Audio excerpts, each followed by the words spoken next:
Hi, my name is Mary Kay DeJesus, author of Have I Told You Today That You're the Love of My Life and Mommy, Where Did Daddy Go? I wanted to talk today about something that's near and dear to me, and apparently a few others on Facebook. I have a lot of clicks on this, and I wanted to talk to you about a WAF. What is a WAF and who remembers what they are? Well, first off, a WAF is Women's Air Force. We were part of a separate entity in the Air Force. When I enlisted, I reported to the female side. We had a commander-in-chief, and she was a captain. And this is funny because her husband was the flight captain. So I had three people I was reporting to: the flight captain, my captain in my little WAF area, and then the colonel that was over the base. I was stationed in George, but before we run to George, I would like to talk a little bit about why I joined. I joined in towards the end, but not quite, of Vietnam War. The Vietnam War was still going on. I had many friends that were drafted. I was in high school when most of them left. Some didn't come home, some came home very troubled.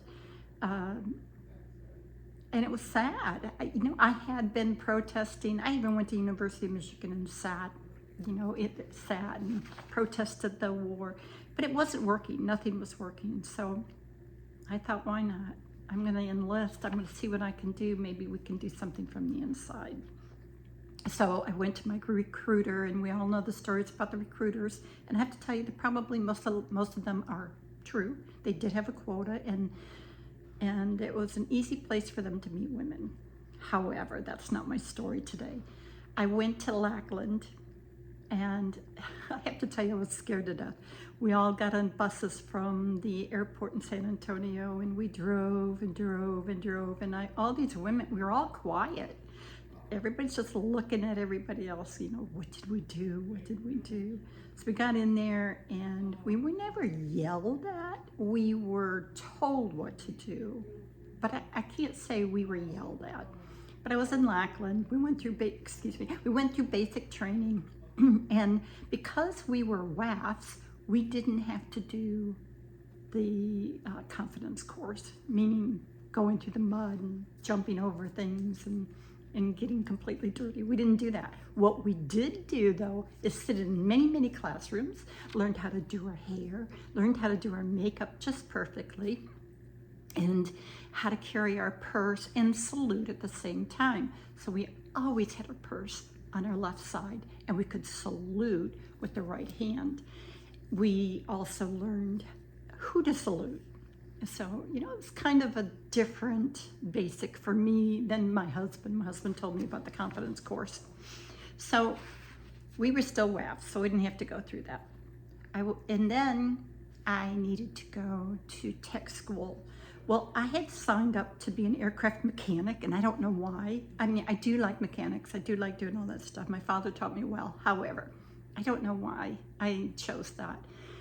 So I changed it, and I changed it when I got out of basic. So I was in San Antonio for a while because I had to wait for more orders to go to school. So what I chose was a life support tech because I would be working with pilots and I would be considered flight line. I loved it. So from Lackland in San Antonio, I went to Champaign, Illinois. In Champaign, Illinois, I was one of two women in our class. It was full of men, and it was tough. But I'll tell you what, I could take an oxygen mask apart and put it back together with my eyes closed. It took me seconds to do it. We worked on the ejector seat that were in the fighter jets. And what we did is we put all their supplies in there. We made sure it was calibrated right, that they wouldn't die. So it was really important for you to pay attention in school to what we're doing. So I graduated there, and then I was sent to California in Victorville at George Air Force Base.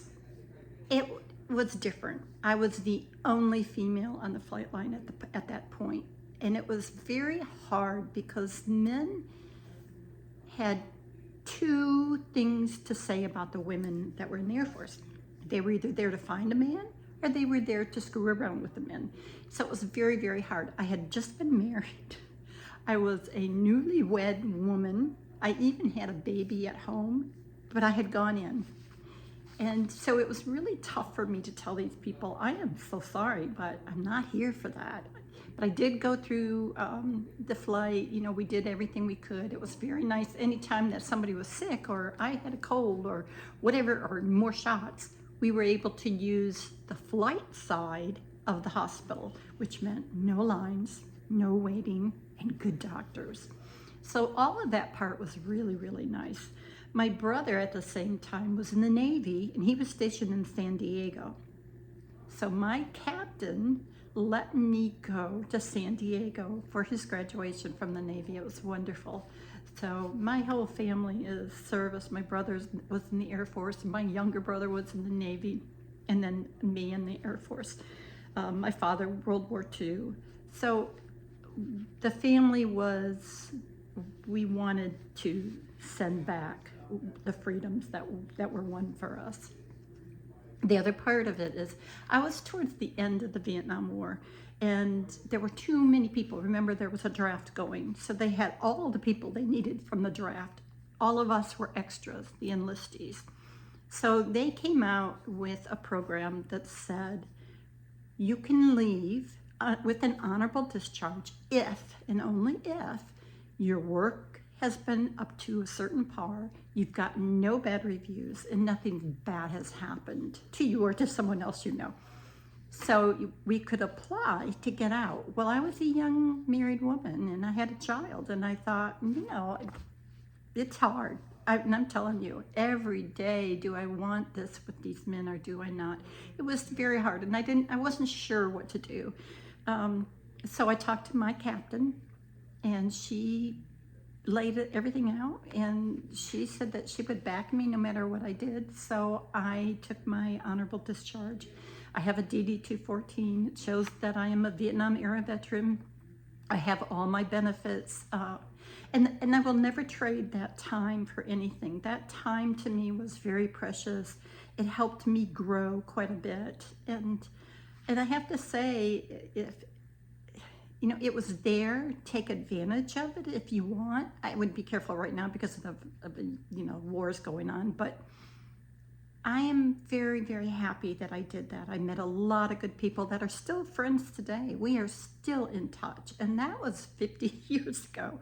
So, you know, for anybody to say it's a wrong decision, I think it's really up to you and how you feel about things, and talk it out. Talk it out with your loved ones and your friends, and enjoy your life. We only have one time to do it. So I will talk about it later if you would like me to. If there's questions that you have, go ahead and put them in the comments.